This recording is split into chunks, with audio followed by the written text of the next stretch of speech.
आए हुए मेरे प्यारे साथियों, सबको मेरा सादर प्रणाम। नित्य प्रतिदिन की तरह ज्ञान चर्चा में आज हम आप लोगों से बहुत ही खास विषय पर बात करने वाले हैं। वैसे हर दिन हमारे विषय विशेष ही रहते हैं और अलग अलग विषयों पर बात होती है, और हर दिन इसी उम्मीद के साथ हम आप लोगों के साथ ज्ञान चर्चा में शामिल होते हैं कि आप लोगों ने हमारी बातों को सुना होगा, मनन किया होगा, उसको अपने जीवन में उतारने का प्रयास किया होगा। और इसी उम्मीद के साथ आज भी हम ज्ञान चर्चा शुरू करने जा रहे हैं। तो आज का विषय है, मृत्यु के बाद आत्मा की सबसे बड़ी इच्छा क्या होती है। मृत्यु के बाद जब इंसान की मृत्यु होती है उसके बाद जो आत्मा है उसकी सबसे बड़ी इच्छा क्या होती है, ये विषय है हमारा।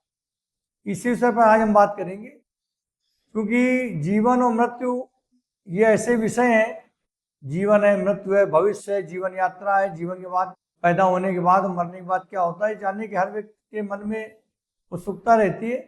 और इसका इन प्रश्नों के जो उत्तर है ये कोई हमारी इन बुक्स में नहीं मिलेंगे कि हिंदी, अंग्रेजी या गणित या सोशल साइंस में मिल जाए। इनके उत्तर तो आध्यात्मिक दृष्टिकोण से ही दिए जा सकते हैं, क्योंकि साइंस का अलग मानना है और अध्यात्म का अलग मानना है। तो हम जो चर्चा कर रहे हैं या चर्चा ज्ञान चर्चा में जो चर्चा करते हैं वो आध्यात्मिक पहलुओं पर करते हैं, और ईश्वरवाद की परंपरा को आगे लेकर हमारे उत्तर रहते हैं।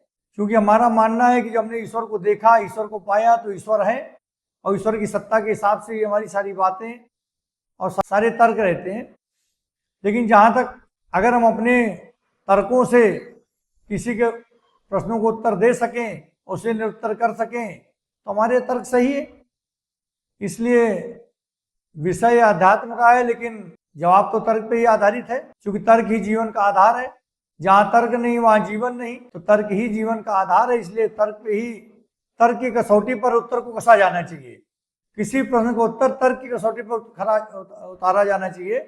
और जब व्यक्ति का मन और दिमाग ये कहे कि नहीं, हमारे प्रश्न का उत्तर मिल गया, तो उसे लगना चाहिए कि अब हमारे प्रश्न का उत्तर मिल गया और ये उत्तर सही है।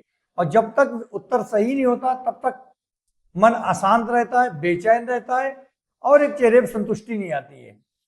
तो अगर हम इतनी संतुष्टि के साथ आप लोगों के साथ आज की इस विषय पर बात करने जा रहे हैं, जो पिछले विषयों पर बात करी है, तो निश्चित रूप से कहीं ना कहीं हमारे दिमाग ने, हमारे दिल ने ये कहा कि जो प्रश्नों के उत्तर हम खोज रहे थे उनके उत्तर हमको मिल गए हैं, और उन उत्तरों के साथ हम प्रश्न उत्तर की ये श्रृंखला को आप लोगों के समक्ष लाएं।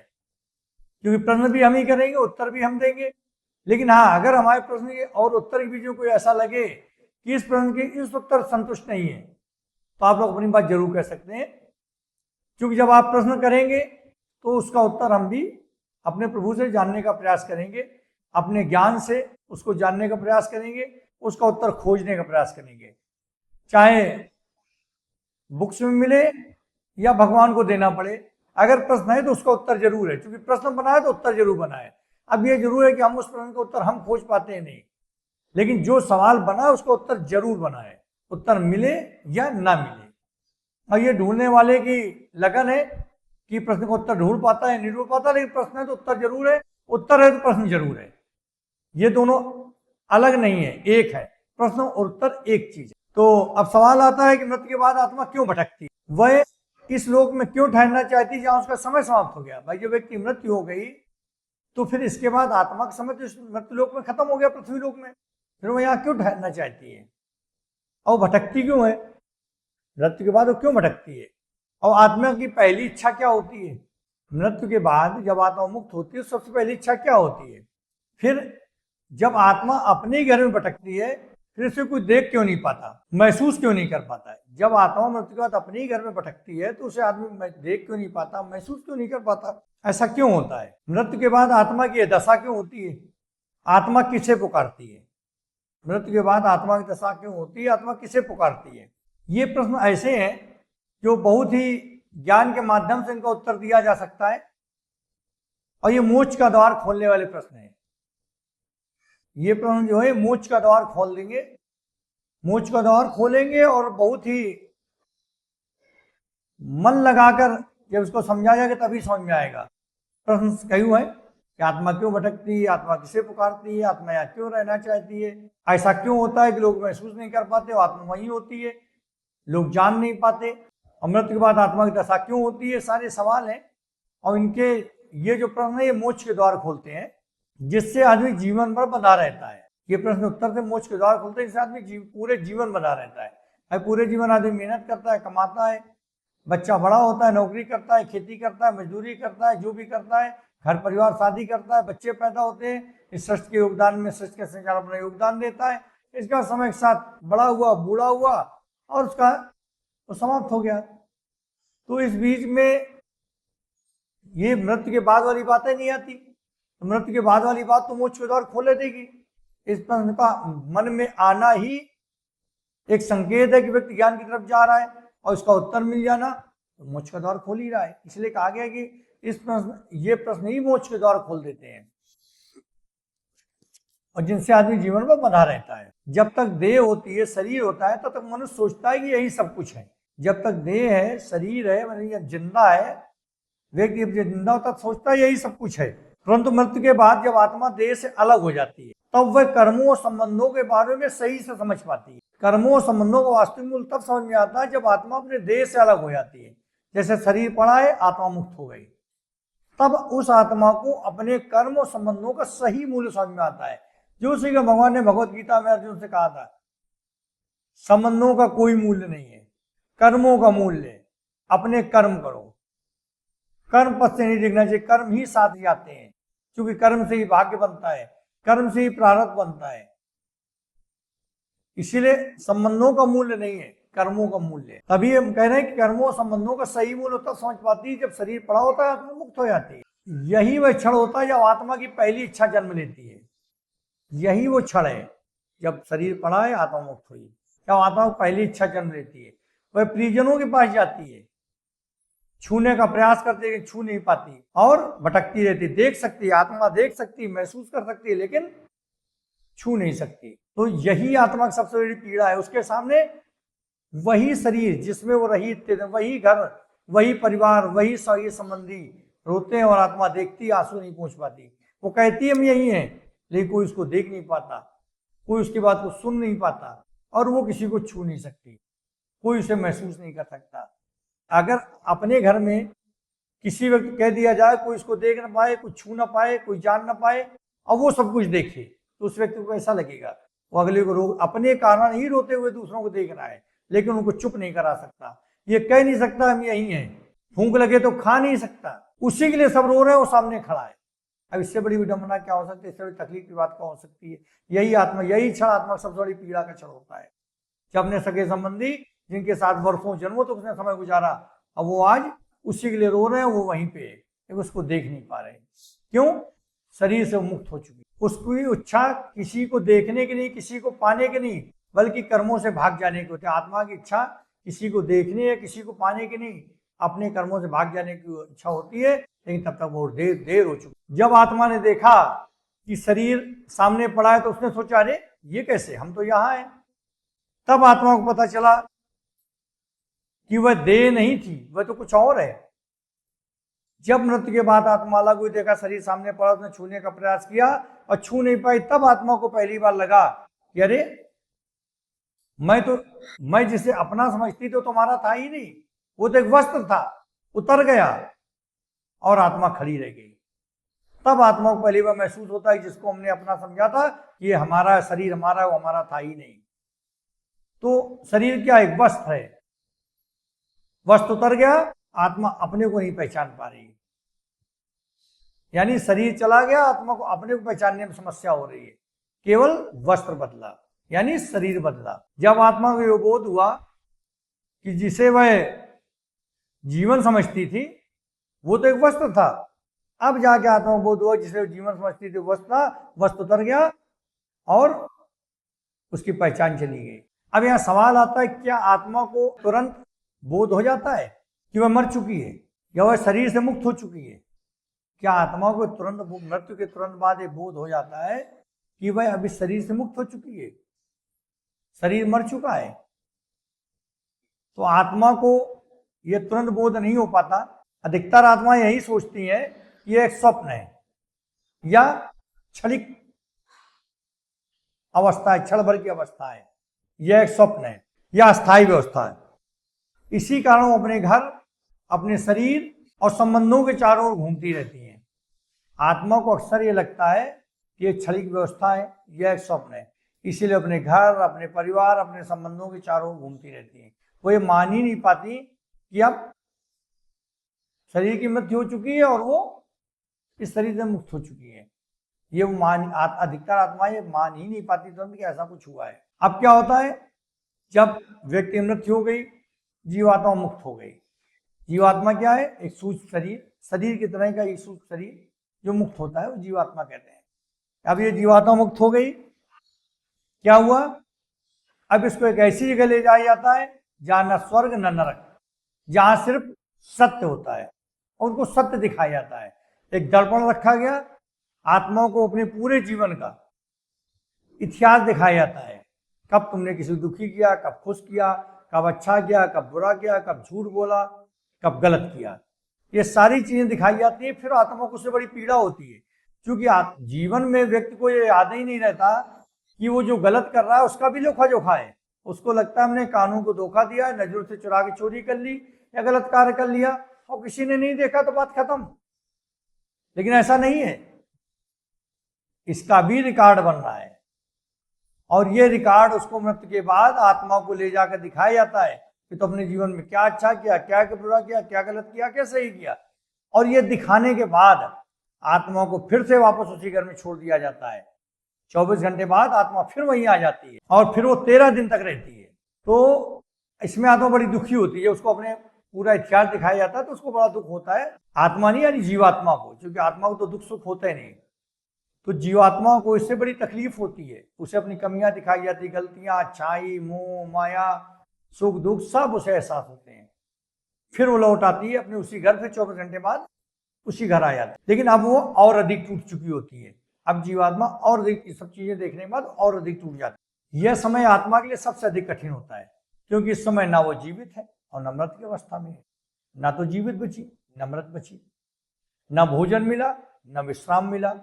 मिला क्या, पछतावा, केवल स्मृतियां और पछतावा। न जीवन में है न मृत्यु में है, केवल स्मृतियां और पछतावा। इसमें सबसे कठिन होता है। अब सवाल आता है, क्या आत्मा भूख लगती है? भाई आत्मा को अगर देखा जाए कि आत्मा को भूख लगती है, तो आत्मा को भूख नहीं लगती। उसे क्या है, स्मृतियों की भूख लगती है। आत्मा को देह की भूख नहीं लगती, उसे स्मृतियों की भूख लगती है। वह जिस सुख की अभ्यस्त रही है उसके अभाव की पीड़ा लगती है। वह जिस सुख की अभ्यस्त रही है, जैसे मन हुआ शरीर सो गया, जीवात्मा शरीर के अंदर है तो उसको भी एहसास हुआ कि अच्छा बड़ा आराम है। अब क्या है, अब तो शरीर नहीं बचा। तो जिस सुख की अभ्यस्त रही है उस सुख के छूट जाने की पीड़ा लगती है और स्मृतियों की भूख लगती है। उसे याददाश्त बहुत परेशान करती है। 13 दिन गुजर गए, पिंडदान का समय आया, पिंड बनाए गए, अग्नि के पास रखा गया, तो आत्मा को लगा पहली बार कि अब कुछ उसको शांति मिली। घी की बूंद टपकी, आत्मा को और अधिक शांति मिली। मंत्रोच्चारण हुआ, उसकी दिशा तय हो गई। आत्मा ने अपने को हल्का महसूस किया और इसके साथ उसको ऐसा लगता है जैसे उसने कुछ ग्रहण किया और उसका शांत होना शुरू हो जाता है। यही पिंडदान का रहस्य है। यही पिंडदान का रहस्य है। ये भोजन नहीं है, ये संकेत है। ये संकेत है आत्मा को ये बताने का कि परिवार उसको भूला नहीं है।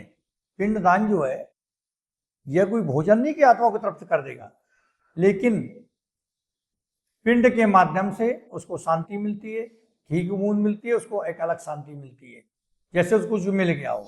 तो कोई भोजन नहीं है, ये संकेत है बताने का आत्मा को कि परिवार उसको भी भूला नहीं है। इससे उसको शांति मिलती है कि परिवार ने उसको भी बुलाया नहीं है।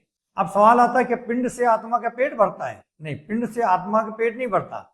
यह आत्मा को दिशा देता है। पिंड आत्मा को दिशा देता है। हर मंत्र के साथ आत्मा का भार हल्का जो होता जाता है। हर मंत्र के साथ जो मंत्रोच्चारण होता है, आत्मा का भार हल्का होता जाता है। आहुति के साथ उसका भय कम होता है। हर आहुति के साथ उसका भय कम होता जाता है, मंत्रों से मार्ग खुलने लगता है। अब वह घर से बंधी नहीं रहती, मंत्रों से आत्मा का मार्ग खुलने लगता है। अब वह घर से बंधी नहीं रहती, वो जान जाती है कि ठहराव नहीं, यात्रा उसका मार्ग है। वह समझने लगती है कि ठहराव नहीं, यात्रा है। यह ठहराव नहीं बल्कि यात्रा है। उसे समझ में आने लगता है कि ये ठहराव नहीं, यात्रा है। यहाँ मतलब उसे रुकना नहीं है, अब यहाँ से चलने का समय आ गया, यानी उसका समय यहाँ पूरा हुआ पृथ्वीलोक में, अब उसको जाने का समय आ गया। लोग यही सोचते हैं कि श्राद्ध मृतक को खाना खिलाने के लिए होता है, कि श्राद्ध मृतक को खाना खिलाने के लिए होता है। ये खाना खिलाने के लिए नहीं होता, उसकी यात्रा की अनुमति होती है। ये जो श्राद्ध किया जाता है खाना खिलाने नहीं होता, बल्कि ये यात्रा शुरू करने की अनुमति होती है। यात्रा आत्मा अपनी यात्रा शुरू कर सकती है। श्राद्ध का मतलब ये है, जब तक पिंडदान नहीं होता आत्मा बंधी रहती है, और जब होता है तो उसे आगे बढ़ने का मार्ग मिल जाता है। जब तक पिंडदान नहीं होता आत्मा बंधी रहती है, और जब हो जाता है तो आगे बढ़ने का मार्ग मिल जाता है। अभी ये मतलब नहीं कि पिंडदान कोई नहीं करेगा तो आत्मा बंधी रहेगी। हर चीज का एक अलग मतलब है, वो हम आगे बताएंगे। कोई पिंडदान नहीं करता तो आत्मा बंधी नहीं रहेगी, लेकिन हाँ, जो परंपराएं हैं, पिंडदान क्यों किया था उसका जो अर्थ है, जो मतलब, वो बता रहे हैं कि पिंडदान से आत्मा को मुक्ति का मार्ग मिल जाता है, आत्मा को चलने का मार्ग मिल जाता है। जब तक पिंडदान नहीं होता आत्मा बंधी रहती है। लेकिन ऐसा नहीं कि पिंडदान नहीं करोगे तो आत्मा बंधी रह जाएगी। भाव ज्यादा जरूरी बजाय विधि के। पिंडदान विधि है, भाव अंदर से होता है। अगर भाव है, विधि ना भी हो, तब भी वो सफल है। जैसे भगवान का पूजा करो, भाव नहीं है तो तुम लाख किसी विधि से पूजा कर लो, कोई फायदा नहीं। भाव है, भले कोई विधि ना हो, तो फूल भी ना हो, घी ना हो, तेल ना हो, कुछ ना हो, वस्त्र भी ना हो, केवल भाव हो, पूजा पूर्ण हो गई। यानी विधि से जरूरी भाव होता है। पिंडदान एक विधि है कि ऐसा करेंगे तो मुक्ति का माध्यम, आत्मा मुक्ति का माध्यम मिलेगा। लेकिन भाव ही ना हो, केवल विधि कर लो तो क्या फायदा। और भाव है तो विधि भले ही ना हो, फिर भी काम पूर्ण हो जाएगा। आत्मा अंतिम बार घर की ओर देखती है और वो जान जाती है कि अब चलने का समय आ गया और उसे यहाँ रुकना नहीं है। मंत्र उसका द्वार खोल देते हैं और वो उस मार्ग की ओर चल देती है जहाँ उसको चलना होता है। मंत्र उसका द्वार खोल देते हैं। जैसे कोई मरता है तो एक सीधा सा सवाल है, सबके मन में आता है, क्या विलाप करना चाहिए या नहीं करना चाहिए। देखो, शोक होना स्वाभाविक है, विलाप करना स्वाभाविक है, लेकिन एक आवश्यकता से अधिक विलाप आत्मा को बांध देता है, मुंह पैदा कर देता है। तो रोना बुरा नहीं है, मुंह करना बुरा है।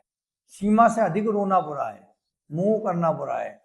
जब आत्मा देखती कि हमारा परिवार हमारे लिए, जैसे लोग कहते हैं हम तो हमें कैसे रहेंगे, कैसे जी पाएंगे, जब इस तरह की चीज होती है, परिवार टूट जाता है, खाना पीना छोड़ देता है, काम करना छोड़ देता है, कर्तव्यों से विमुख हो जाता है, तो आत्मा को लगता है कि हमारे लिए सब, हमारी वजह सब कुछ हुआ, और वो इस ग्लानि में आ जाती है और फिर वो बंध जाती है, फिर वो मुक्त नहीं हो पाती। तो रोना बुरा नहीं है, लेकिन अत्यधिक रोना गलत है। आत्मा को प्रेम से विदा करना चाहिए, उसके जीवन, उसने जो जीवन में किया उसके लिए कृतज्ञता जाहिर करना चाहिए, और उसको शांत मन से, रोने को प्रार्थना में बदल दो, विलाप को प्रार्थना में बदल दो। ईश्वर से प्रार्थना को, हे प्रभु, इन्होंने जो जीवन दिया उसके लिए हम ऋणी हैं, और अब हम इन्हें मुक्त कर दें, आगे की यात्रा शुरू करें, अब हमारी तरफ से इनको मुक्ति दो। व्यक्ति को ये कह के विदा करना चाहिए, ना कि अत्यधिक रोकर। मृत्यु के बाद आत्मा अपने परिवार से क्या चाहती है, उसकी अंतिम इच्छा क्या होती है। भाई सवाल है, मृत्यु के बाद आत्मा अपने परिवार से क्या चाहती है, उसकी अंतिम इच्छा क्या है। वो देखती है कि जिसके लिए वे जीती रही, वो कैसे जी रहे हैं, वो टूट तो नहीं रहे, अपने कर्तव्यों से विमुक्त नहीं हो रहे। अगर अत्यधिक विलाप कर रहे हैं, मोह में फंसे हैं, कर्तव्यों से विमुख हो रहे हैं, उनका जीना रुका जा रहा है, तो फिर आत्मा वहीं बंध जाती है, फिर वो आगे नहीं बढ़ पाती। आत्मा की अंतिम इच्छा अपने लिए कुछ पाने की नहीं होती। आत्मा की अंतिम इच्छा अपने लिए कुछ पाने की नहीं, वो चाहती है कि उसके जाने के बाद उसका परिवार जीवन को अपनाए, कर्तव्यों को अपनाए। आत्मा की अंतिम इच्छा यही होती है कि उसके जाने के बाद उसका परिवार जीवन को अपनाए, कर्तव्यों को अपनाए, ना कि जीवन जीना छोड़ दे, कर्तव्य करना छोड़ दे। अगर ऐसा होता है कि आत्मा को लगता है कि परिवार टूट रहा है, कर्तव्यों से मुंह मोड़ रहा है, जीवन जीना छोड़ रहा है, तो वहीं बंध जाती है।